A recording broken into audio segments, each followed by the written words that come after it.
Today I'm going to talk about driver education, young drivers, first vehicles, and we're going to talk about technology and how to make an informed decision on what vehicle to purchase for a young driver.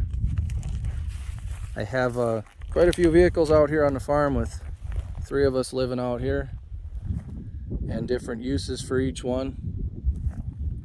So I have quite a wide selection to talk about.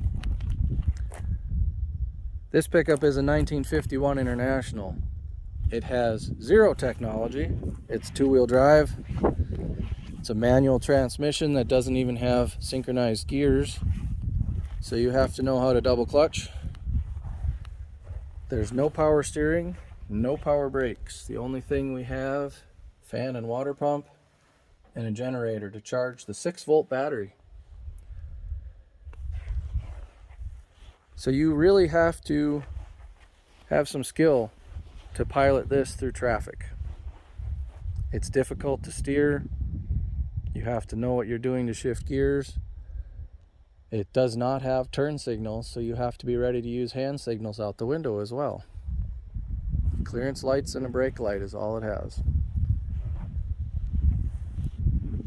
A neat thing to have, but definitely not my recommendation for a young driver just starting out. Next we have an 82 Dodge. This has power brakes, power steering, air conditioning.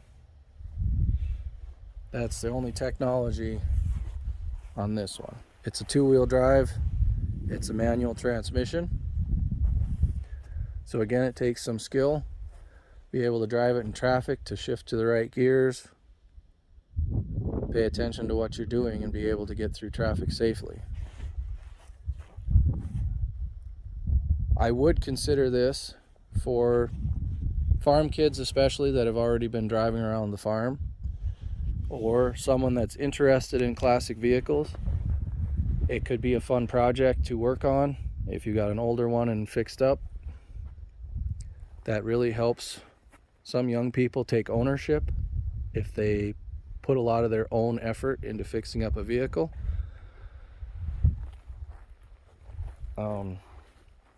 For me, especially, the fact that I work on my vehicles and have a sense of pride in taking care of them, being able to do all the maintenance yourself, that can be really inspiring for a young person. So it is a possibility, but again, you need to know what you're not getting. Carburetor can be difficult to tune, doesn't always start the best in the winter, things like that. Next we have a 2001. Not much over the 82, really. Same things, power brakes, power steering, air conditioning, still a manual transmission. But we have fuel injection and cruise control. The fuel injection really helps out starting in cold weather, especially. Better fuel efficiency for the most part. A thing to consider too for farm kids, a heavy duty 3/4 ton pickup can be used on the farm for many things. So it helps justify the cost of maybe something a little bit newer, a little bit nicer, if your parents can use it as well.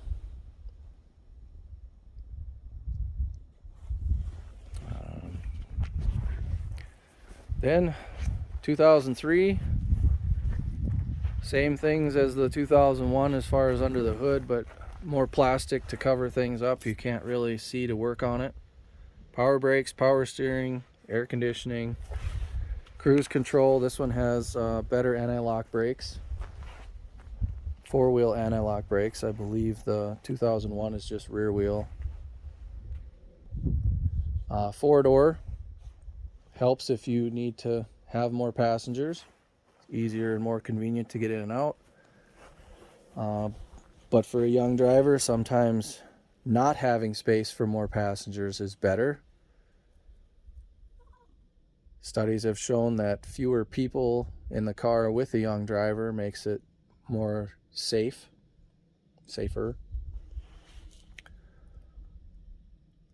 This one has electronic four-wheel drive. You just turn the dial to kick the four-wheel drive in. Makes it simple, easy to use. I have added some technology to bring it up to speed with newer vehicles. The touchscreen Bluetooth radio so that you can take your phone calls through the radio without taking your hands off the wheel. And it also has a reverse camera. Safer in the city backing out to have a little extra view behind you. As with any technology, it's only good when it works. So for rear view cameras, mine has a license plate frame. You have to have, the camera itself needs to be clean or you won't get much of an image out of it.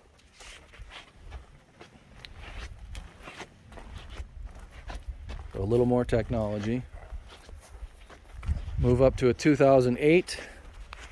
Same things under the hood: power steering, power brakes, air conditioning. This one doesn't have a backup camera, but it does have a tire pressure monitoring system. So if you have a low tire, it will alert you. Doesn't tell you which tire is low, but at least you know you need to check. And if you go up to the 2014, this one has electric power steering. It also has stability control, which for a young driver could be very helpful. You put a young driver in an older four-wheel drive pickup that's lifted up higher like this one, and they tend to overcorrect or jerk the steering wheel in emergency situations, and that would be more likely to roll over due to the added height and the fact that it doesn't have stability control. This one has a stability control which would make it less likely to roll over. One of the things I do like about some of the stability control on muddy or icy roads, it will help you straighten out. When you get into a slide and turn the wheel, it will apply brakes, each individual brake as necessary to get you straightened out. This one also has backup camera, Bluetooth for the phone. It doesn't have the parking sensors that beep, but the tire pressure monitoring system, you can check each individual tire on the screen. Tells you the exact pressure. Most of the newer pickups have the camera up in the tailgate handle. Again, if it's not clean, it's not going to work.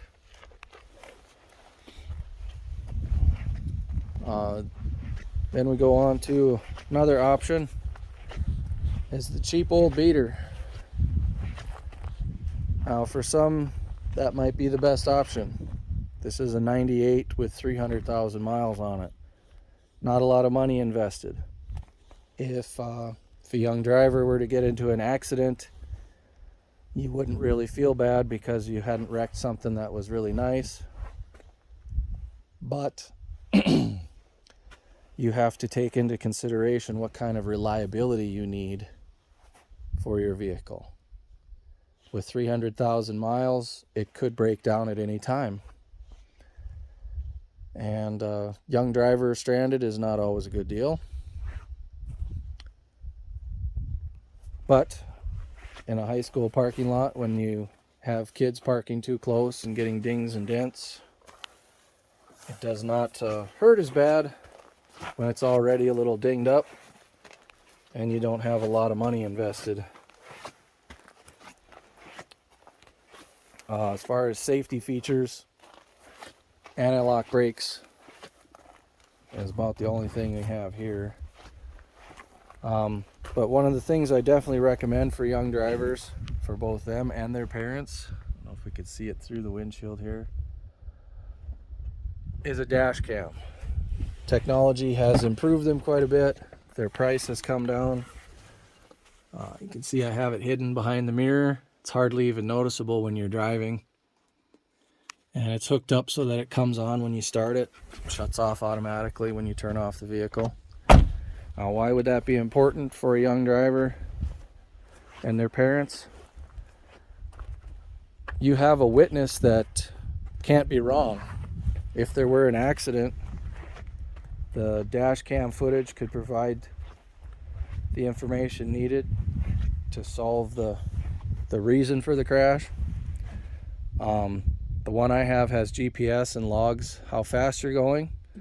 So if you as a parent wanted to review the footage periodically to make sure your young driver is obeying the speed limits and not terrorizing too badly, that's easy to do.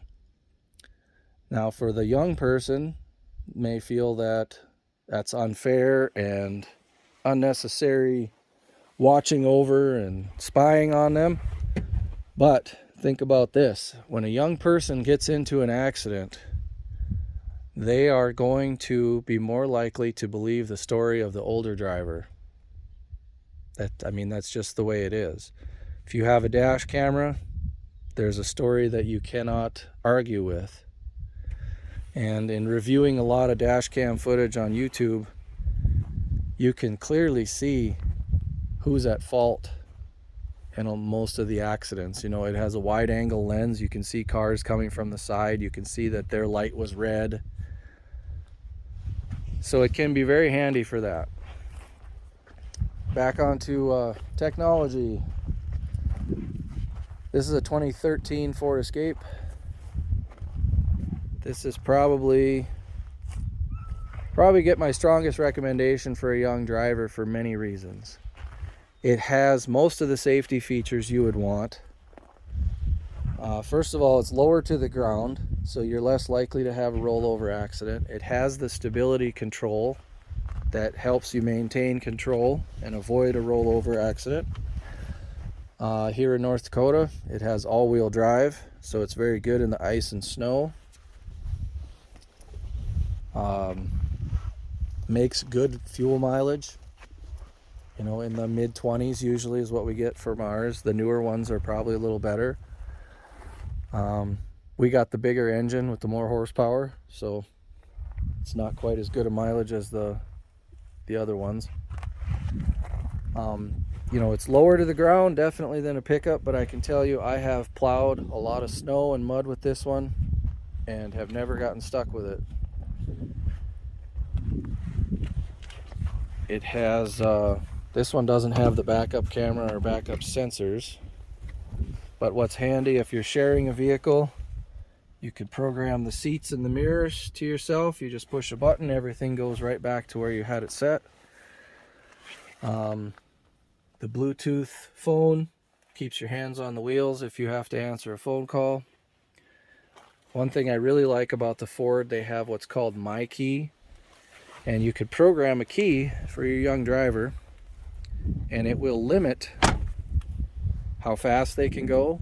It will limit the radio volume so that they're not having too loud music while they're driving in town, distracting them. And the speed, young people like to drive fast. You can set the speed limiter at 70 miles an hour if you like. You can get these with the backup sensors and the backup camera. The all-wheel drive and stability control makes it great for a young driver learning how to drive in inclement weather. That extra layer of safety. This one's a 2013. Has a few different options. This one has the tire pressure monitoring that tells you which tire is flat or low. However, every time you rotate the tires, you have to reprogram the sensors to know which is which. So that's something to take into consideration. This one's got a backup camera and the sensors on the bumper. Again, you got to have the camera clean to make it work. It's up here on this one. The sensors in the bumper are the little circles. When it works, I really like those sensors. The beeping helps you determine how far away you are from another vehicle or object. However, when we drive gravel roads and we get it full of mud, they don't work. We've had them repaired 3 or 4 times now, and as soon as you drive down the muddy road, something messes up in the sensors and they quit working. So that's something to consider with the backup sensors. They don't always work perfectly. Something else to consider with young drivers and their vehicle: tires. Now, while I really like this Ford Escape, it has low profile type tires on it, and you can't get that size of tire in like a mud terrain or something heavy duty. So they don't last as long on the gravel roads as, say, a pickup tire. So you have to consider how many miles of gravel you're driving, what kind of conditions, because the tires can be an added expense. We've been getting maybe 20,000 miles out of these because of the gravel, and especially in a drought when the rocks don't push into the road like they should. I had one set that I only got 15,000 miles out of before they were totally destroyed by the rocks and the gravel. Still on tires, the one thing that I invested in a few years ago that has really paid for itself was snow tires for the vehicles we drive most in the winter. For this Escape with the all-wheel drive, I did get a set of studded snow tires, and the studs dig into the ice, make it much easier to get around, much safer to stop. Just a great improvement in traction. And then for this van that we drive quite a bit, I just got regular snow tires without the studs. Still helps a lot in the snow and ice. And I've read studies and looked at tests where they took and panic braking, even on dry pavement, as the temperature goes down. They proved that the softer compound in snow tires helps you stop faster just with colder temperatures. So that's something to consider. Young drivers need all the help they can get to learn all the skills, so a good set of tires helps. This one's got mud terrain tires on it, kind of specialized for obviously muddy roads, deep snow. You can see the little squiggles in it. There's not much for siping. So what that means is, while these have really good traction in the deep snow or mud and last a long time on the gravel, they are just about useless on ice and slippery roads. They just don't have the traction without that siping. And if you look at an all-season type tire, you can see the siping. There's much more there. So depending on the conditions that you're going to be driving the most, you have to consider what kind of tires. For most people, an all-season tire is probably the best if it's your main vehicle or the only vehicle they're driving. All-season tires got plenty of grooves for water to get out, siping for light snow, and they last pretty well.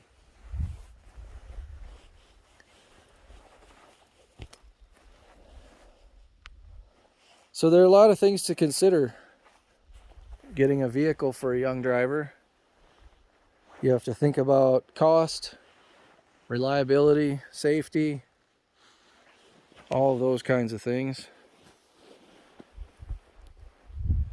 And again, from my experience, for me personally, having something that I worked on myself gave me a sense of ownership and pride, was more likely to take care of it, treat it correctly, maintain it properly, things like that.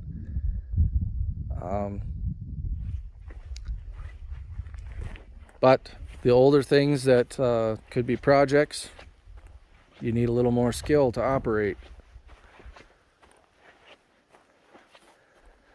Looking around the parking lot at our high school, there's really nothing this old that I've seen. There are some 70s and 80s models pickups that I know that they fixed up on with their folks. They're pretty cool. Some newer stuff. Quite a few of them have things like our Escape. the technology and safety and things that you would want. So that's all I can think of for today.